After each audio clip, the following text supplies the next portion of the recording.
Welcome to City Week, ladies and gentlemen. I am your host, Alton West. Today I will have guests on from Troup County and also one that has or needs no introduction, Mama Jama as the Bee. So ladies and gentlemen, stay tuned for those interviews in just a second.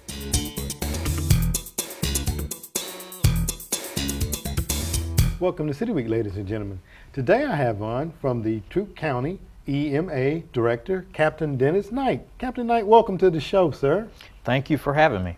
Well, it's finally I get an opportunity to sit down with you, Donna, just kind of talk a little bit about some things that are very important to our community that's going to be coming up this week. We're going to be paying attention to Severe Weather Awareness Week.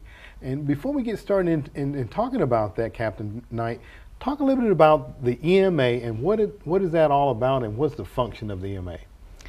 Basically, the Emergency Management Agency here in Troup County it's a coordinating agency in times of major incidents or disasters. They have a lot of responsibilities before and after an incident in the areas of preparedness, mitigation, and then after the incident, response and recovery. Okay. And sort of a go-between between the local governments and the state. Okay. As far as resources needed for the disaster response. Oh, okay, very good. You know, I know that, all of our emergency agencies are very great in our community. I think back to last year when we had the tornado down in Lower Troup County, Whitesville Road, Hamilton Road, we saw the kind of the impact there that took place there. So I'm sure that this is something that the EMA responds to, and we were very fortunate that there were no fatalities. Talk about that a little bit for us, Captain. Yes, sir. Last April, April 27th to be exact, we were impacted actually by two tornadoes. There was one in the north part of the county and one in the south part of the county. Mm-hmm. And all of the agencies throughout the county came together and worked very well in handling that situation. Okay, so very good. So we're paying attention to or being brought aware of Severe Weather Awareness Week, and I think as we're talking about these, we have it laid out here that each day represents a different potential disaster and how families, and whether you're at home, school, can be prepared for those events. But before we get started, talk about where you guys are located, first of all, because when you talk about EMA, people will probably wonder where you guys located. Well, the EMA office is on Hamilton Road at the Troup County Fire Department Training Center. Okay. And that also serves as our county's Emergency Operations Center during times of disaster. And yes, this is Severe Weather Awareness Week. Runs through February 6th through the 10th. Okay, all right, very good.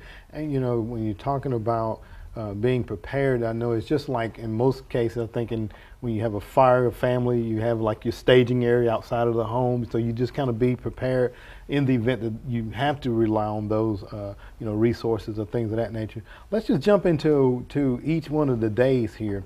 I know that Monday is a particular, is addressing a particular event. Talk about that for us, Captain Knight, if you don't mind. Monday is designated as Family Preparedness Day. Okay. And that's the day where everyone should make sure that their family has a plan in case of emergencies. And it really involves more than just making a plan. It also involves making sure you have needed supplies that will last you up to 3 days. And the reason they say 3 days is if there's a major disaster in our area, mm-hmm. It could be a winter storm where the roads are icy and frozen. It may take up to 3 days for crews to clear the roads and restore utilities. So you need to make sure that you're prepared for 72 hours. You've got water, first aid kits, medication, food, and to find out all of the supplies that you need, you can go to ready.ga.gov, and there's a list of things that you need to have for your ready kit. Okay, very good. That's great information, because a lot of times, families, we think about the, like the flashlight and the batteries, and sometimes we may not have those other things like the emergency kits, and these are all very good, helpful tips that help people to be prepared. Now, Tuesday is thunderstorm warnings and preparedness. So talk about that a little bit for us. Thunderstorm preparedness starts with knowing what to do. If there's a severe thunderstorm watch, mm-hmm. you need to understand that means that conditions are favorable for the development of thunderstorms. But if we are under a thunderstorm warning, that means that a thunderstorm is imminent, and you need to take proper precautions. Need to find shelter somewhere if you're outside. Okay, all right. And you know, a lot of times people say, oh, well, I can remember back in days ago, whenever severe weather would come up, family members would tell you go through the home and unplug everything, turn off the television and unplug everything. Do we still need to do that in the event we have severe weather such as thunderstorms and lightning? Lightning can damage certain appliances if they're left plugged in. We need to do that before the storm arrives, though, in preparedness for the storm. Definitely don't want to be talking on the telephone unless it's a cordless phone or a cellular phone. Those are okay.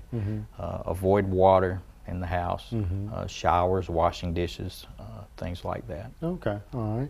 So we kind of moved that, and I know lightning. I'm going to jump to Thursday because lightning is Thursday preparedness. So those are the things that we can do in preparation of keeping ourselves safe. Now, let me, a lot of times people may find themselves outside during a lightning storm, and then, I guess just the instinct is that they may want to go and get under a tree. Why is that?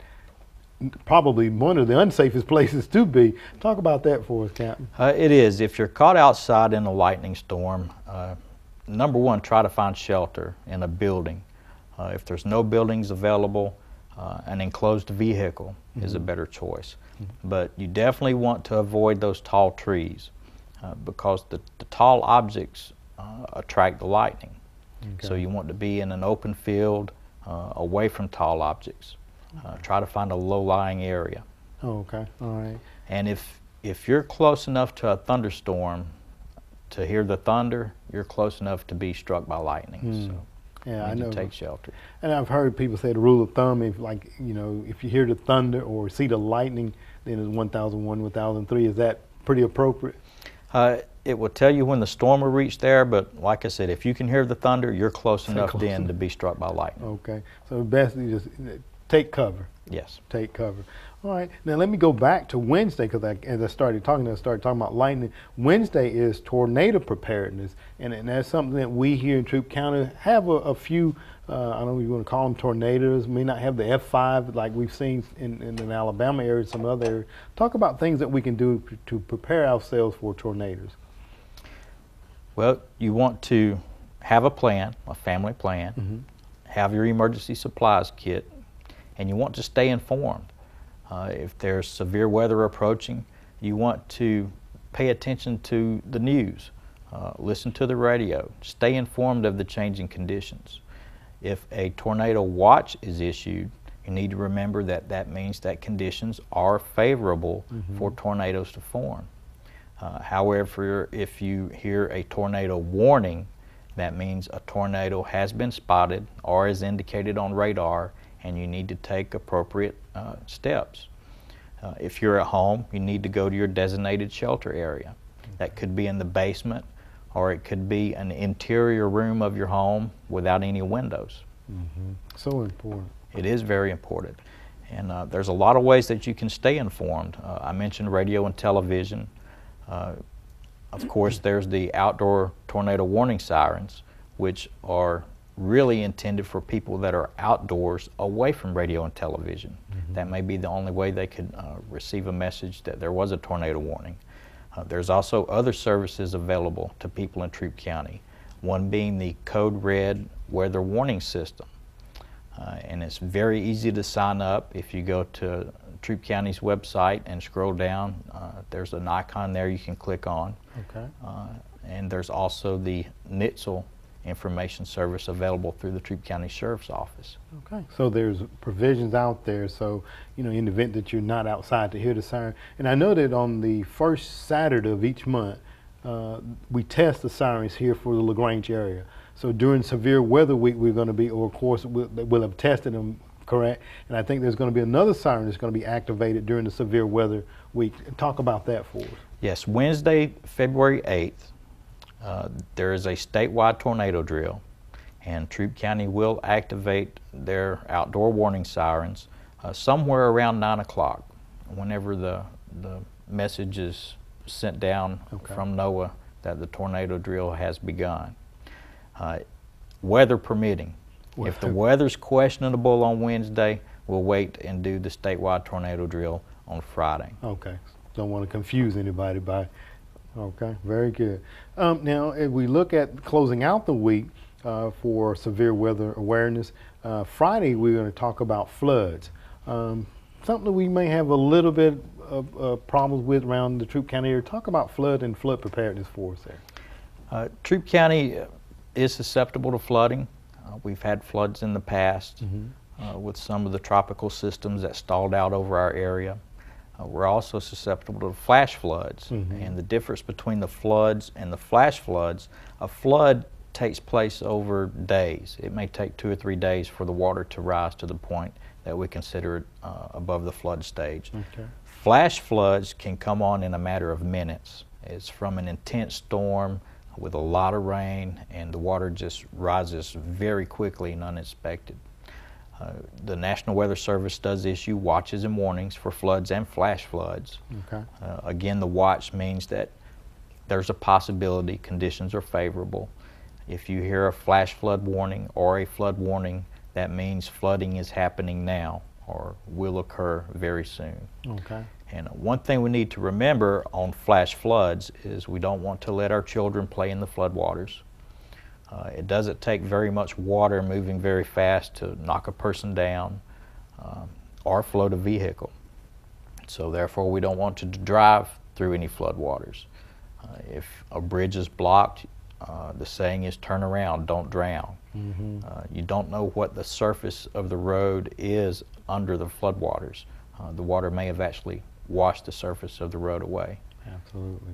You know, I know that we've seen in the media that there have been people that drove through and, like you say, was swept away. So, you know, if there's doubt in your mind, like you say, don't drown, turn around, correct? That's right.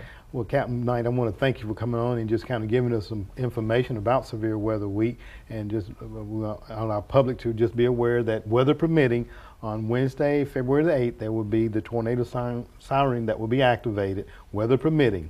If it's not permitting, we'll wait and do that at a later date, correct? That's correct. All right. Well, Captain Knight, I want to thank you very much for coming in and sharing that information with us, okay? Thank you. All right. Ladies and gentlemen, stay tuned. We're back for more City Week in just a moment.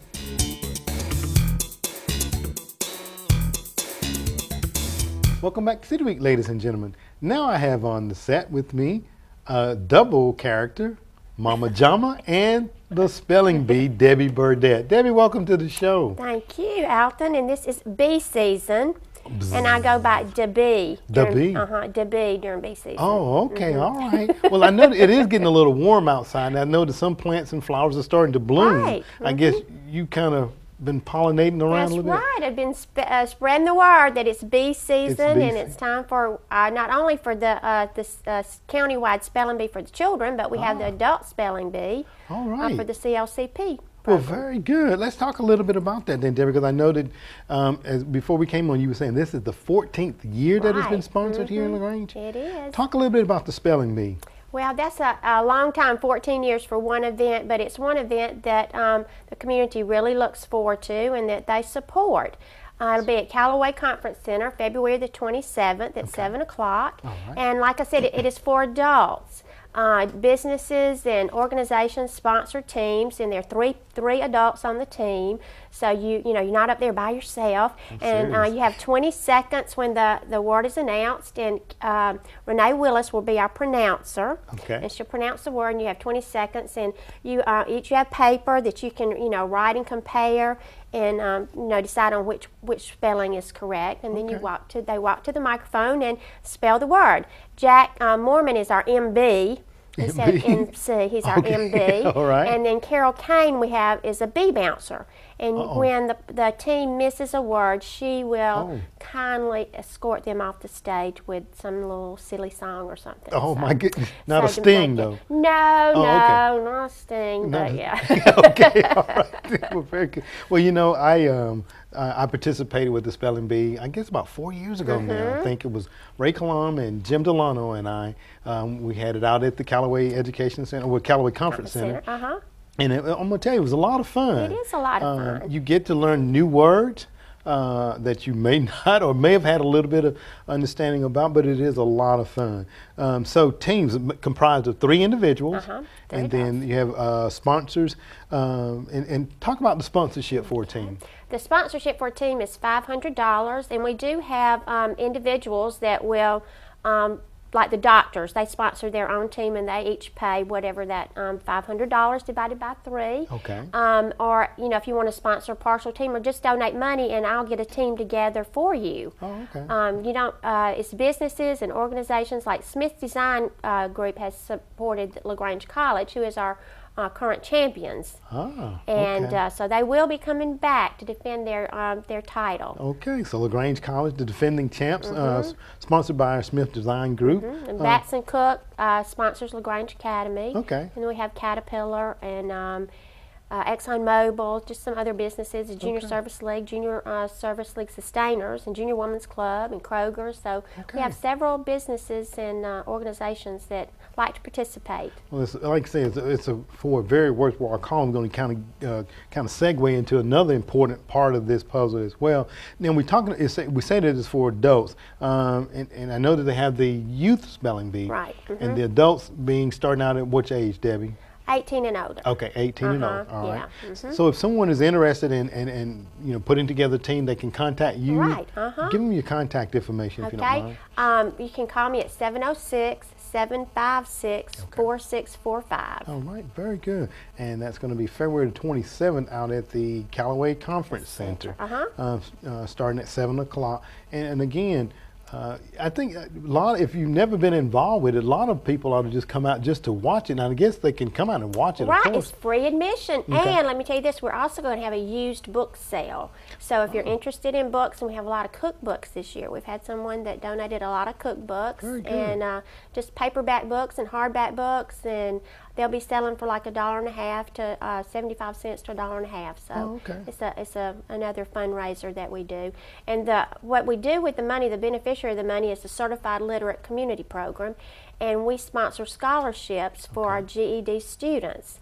Those students that need to take the GED test, then the tests are $95, and if you are minimum wage or don't have a job, $95 is a lot of money, and we can help that student sign up and take that test and pass that test. We interview the student and make sure they're prepared for it. We have a 100% passing rate with our scholarship students. So that's what the money goes for. Well, very good. Now, you said that there'll be books that they can purchase. Now, what if someone had some books that they wanted to perhaps donate? Oh, yes, we love donations.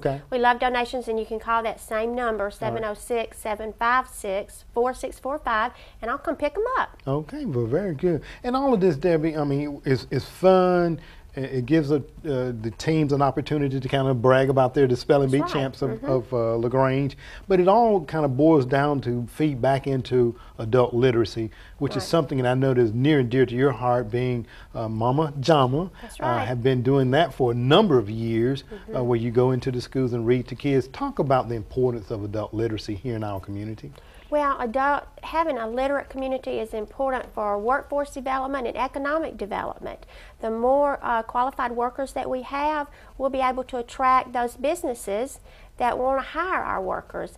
So we just see it as a win-win, and we just support the adults coming back. And if you know any adults that do not have their GED, please call that number too, and we'll get them in a program. The classes are free at West Georgia Technical College to prepare you to take the test. So, and then like I say, we have the scholarship money for the students that qualify. So it's a win-win situation, and we've got to get our community literate. Absolutely. You know, when you talk about, I know a lot of times as an adult it can probably be a little frightening to think about going back to get your GED after having been out of school for such a long time. But I'm sure that you all and your staff there kind of make it an easy transition for them. So if they call the number, then they can come in, I guess, have a one-on-one assessment. Talk about that for us. Well, you can, there's a registration, and they do an assessment to see where your skill levels are. When the students are in the class, it's not like you're in the class and you're listening to the teacher lecture, you're studying what you need to be studying. And it's a little, it's one-on-one, but there's several people in the class, and I might be studying math and you might be studying social studies, and they do the practice test, and when they need help, they've got the teacher right there to help them. And it's so important, again, I remember when you came on the show the first time, I had a cousin of mine that I didn't realize that had not received his high school diploma, that he was featured in the paper of having received his GED. He's in his late age in life and everything. But I said all that to say this, that it's never too late. Oh, never. Never too late for someone to go back to take that step. And I'm sure they feel so much pride within themselves. And I'm sure you see it on the faces when they complete their courses, right? That's right. It's never too late. We want everyone to be lifelong learners. Never stop learning. That's right. Our senior citizens, we have them, they're learning computer skills. Even though they have their literacy skills, that's another form of literacy that they can improve on. That's right. So we never stop learning. That's right. I mean, there's so many things now, with all these social media outlets, even for myself, the Twitter, the Facebook and all those, we still, I'm kind of embarrassed sometimes when my little niece can get my phone and go in and download games. And I'm like, I didn't even know I had games on this thing, So you're right, it's a learning for life, though. It is, Absolutely. lifelong learning. Lifelong. So again, we're here to talk about the spelling bee for adults. And if you don't mind, just go ahead and recap, Debbie, if you don't mind, for us there, when and where. It's February the 27th, the last Monday in February, and it'll be at the Callaway Conference Center, and it starts at 7 o'clock. And another little incentive that we have, if our team, if they have at least 10 people in their cheering section, they get a challenge pass. And that means that if they get a word that they're not quite sure they know how to spell, they can pass it to another team that they want to try to get out. Oh my goodness. So there's a little bit of, competition in there. And so if you would come and sit, like I say, it's free admission, and just sit and support a team, or just, just enjoy. We would love to have you there. Okay, well, very good. And I'm trying to think, didn't we have a challenge pass when I was there? Because we probably would have utilized it. That's right. Well, everyone gets one challenge pass to begin with. And then if you have those 10 cheerleaders or 10 fans on your row who'll say, we're there for you, then you get another one. So that's 2. Oh, okay. 2 times. And sometimes a lot of our spellers don't use them at all.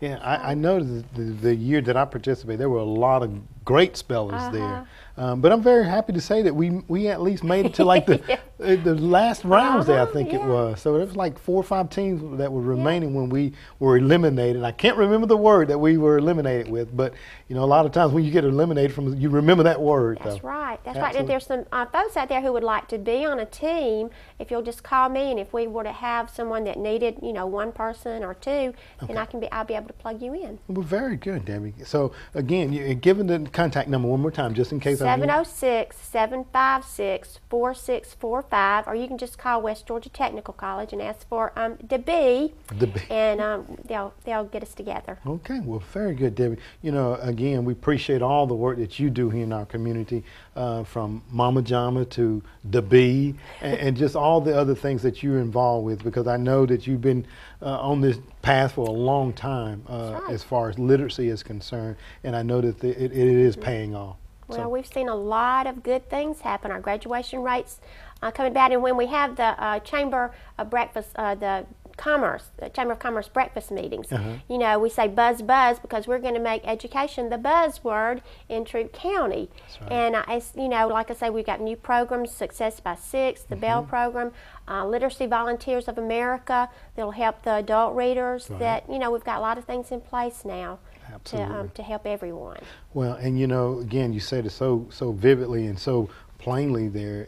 When you have individuals that are literate, then you have a more literate community, and that helps when you, like you say, for the economic development and all of the things across the board. So again, Debbie, thank you so very much for sitting down with me and talking about the spelling bee for adults. It'll be held on February 27th out at the Callaway Conference Center. That's right. So Debbie, hopefully we can get the winners back on. The defending champs, LaGrange College, sponsored by Smith Design Group. That's right. So hopefully we can put a city team in there and bring home the oh yeah, you'd like to have that trophy sitting at City Hall. Absolutely, certainly would. Debbie, thank you so much for joining me today. Thank you. Buzz buzz. Buzz buzz. Ladies and gentlemen, stay tuned. We'll be back for more City Week in just a moment.